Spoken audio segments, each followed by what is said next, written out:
ran into my hooks as I usually do because it's an easier way to get off the ground. Then I start swinging back and forth. And there's a 4-post A-frame structure that I'm on, and one of the posts was close to me, so I grab it. And usually I would grab the top post, because the cross beam, because it'd be so close to that. I'd fucking grab that, and I'd do a little pull up, and then I'd drop down. And when you drop down, it looks like you're gonna die, because everybody thinks, oh my god, his skin's gonna rip. So I would do these like little, they call it shock loading tricks, where you take the pressure off and then drop down. So I was holding on to the side of the A-frame, and I was climbing up, and I was like, man, this is a long way to climb. I thought I was higher than this in my head. So then I dropped down, and as I dropped down, the slack doesn't pick up, and the rope breaks, and my leg goes this way.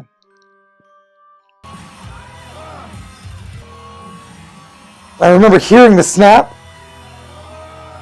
To this day, I still have a hard time watching movies where people's bones break.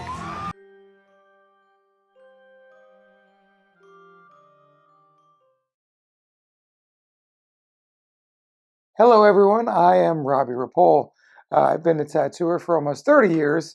And also, I do this life coaching thing, which is really fun. That's a new development in my life. And one of the hardest things in my life, aside from being on Ink Master and going through 2 divorces, was losing my fucking leg. So let's talk about that. Uh, I started out in life as a young man that was the youngest of, well, actually, not even a young man, as a young child, as the youngest of 3 boys. My dad was Cuban, my mom's Italian, and we lived in a kind of loving yet stringent household. And I think a lot of people can relate to that. So, early in my life, I've always been a heavy dude or a heavy kid. And that brought a lot of struggles from the start, right?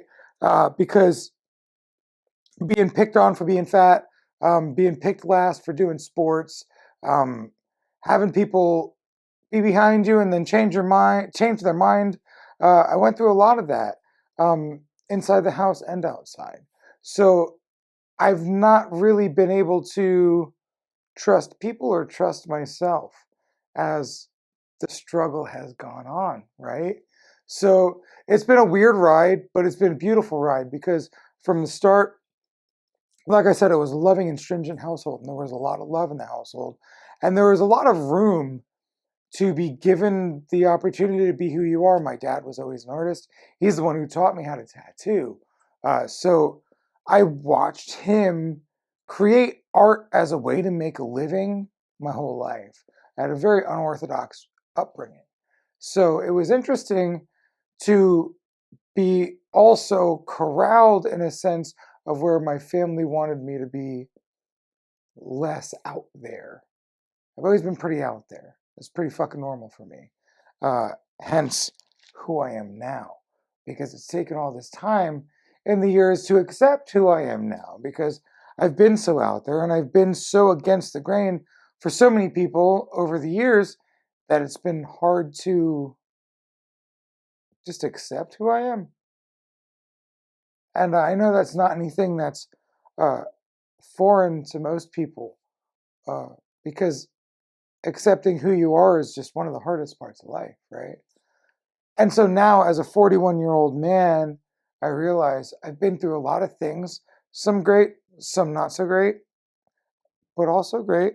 Uh, and so it's been a weird ride, but it's been a cool ride because it's been ups and downs, and it's been a lot of learning, a lot of learning. So as a youngster, I got picked on a lot for being fat. Um, that was like one of the biggest hardships of my life until the bigger ones came. I would get picked on for being fat. I would get picked last for doing sports. I would get made fun of or glossed over when it came to girls. Um, and I just always had a very hard time being comfortable in my skin, which I think is why tattooing is so great to me because I can make my skin look the way I want it to. And that's why I think I end up looking the way I do. because in dressing the way I do, because I get to choose what I present as rather than a fat kid that got picked on as a youngster. So I went through a lot of that in my life, and I was always the heavy one in my um, out of the three brothers. Well, like my dad didn't really like fat people, so that always fucked with me too. And my mom was always heavier too, so like it was weird. And I think we kind of bonded on that. But when it comes down to it, I've carried that weight of my weight my whole life, which was kind of more unnecessary than it should have been. As once again, as a 41-year-old man, as a grown up, I realized that the coolest people in school usually ended up not being the coolest people in real life. Fast forward a little bit, by the time I was 16, I was a professional tattooer, and I was way cooler than I used to be once I started doing that. And so the concept of being cool has always been something that's been a part of my life. And then being looked at as someone as a child who feels like my magic wasn't seen, my goodness wasn't seen the way that I wanted it to be, or the way that I even acknowledged it could be. I still have trouble being seen because I was passed over for a lot of things. My ideas were told that they weren't really that great or smart or cool. Uh, and so as life came over the years, I learned that, wow, I actually have a lot to offer. So, these things that I've held on to from childhood, these things that I held on to from being in school, they don't really super serve me now. And that's kind of part of the journey, is uncovering what doesn't serve you and letting it go, which is a conversation that I just had like minutes ago, about letting go of things that don't serve you, about not letting things affect you in ways that you thought that you always would be affected, or ways that used to trigger you. You don't have to be triggered or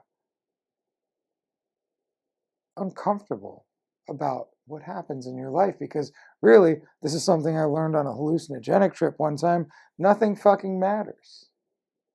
So as I've gone through life, I've figured out nothing fucking matters, and I forget that nothing fucking matters sometimes. But the cool thing is, my whole journey has continued to uncover that nothing fucking matters.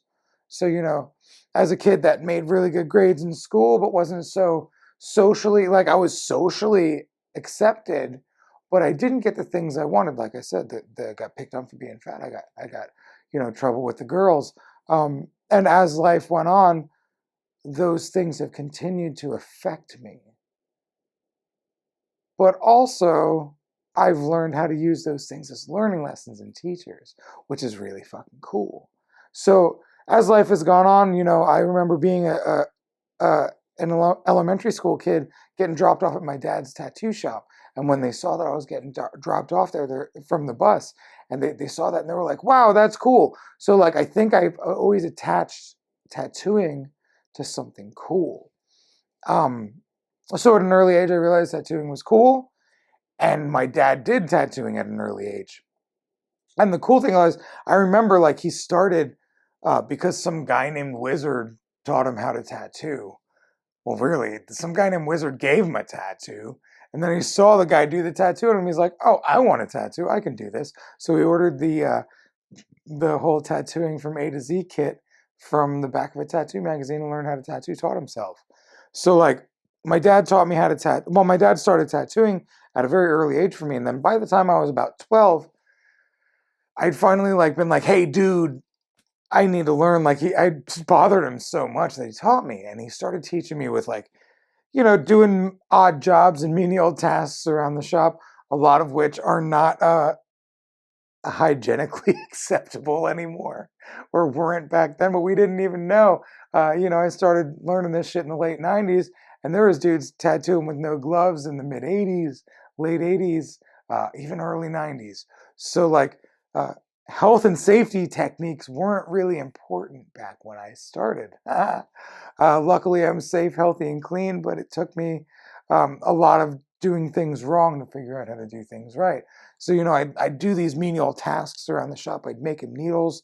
Um, I would use a broom bristle to take used piercing needles and poke the stuff out of them. Granted, this is not common practice. This is not accepted practice, but this is how I learned, right? It was gross. It was raw. It was dirty. And my dad didn't fucking know any better, right? Um, Luckily, nobody in the house ever caught any diseases. Nothing bad ever happened. But I fucking learned how to tattoo in these weird conditions. So by the time I was 12 years old, I was the informal apprentice. So I was making tattoo needles by using like the type of pins that they put bugs up with. Those are called bug pin needles. They're a little bit smaller than your standard needle, but using those little pins to make tattoo needles.